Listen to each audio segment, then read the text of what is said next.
उडेर जाने एक मुठी श्वासलाई साथ दिन तिमी आयौ। मेरो हातमाथि हात दिन तिमी आयौ। तिमी यसरी आयौ जसरी कोही आएन। तिमी त्यहाँ आयौ जहाँ कोही थिएन।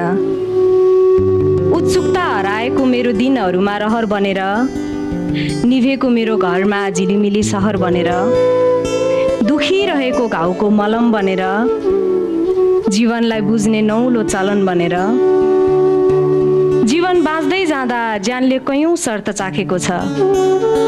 तिमी हुनु मात्रैले पनि पर्याप्त अर्थ राखेको छ। तिमी यस्तो हुनुपर्छ, तिमी उस्तो हुनुपर्छको बाँध सारा भत्काई, अरूले के भन्ला भन्ने सिद्धान्तलाई कतै बिसाई। रित्तो भएर तिमी अँगालिन आयौ। तिमी केवल मलाई साथ दिन आयौ। तिमी आएपछि त थाहा पाएँ मैले, भत्किनु र कुरूप हुनु फरक कुरा हो। रित्तिनु भनेको भरिनु पनि हो, समेटिनु भनेको छरिनु पनि हो।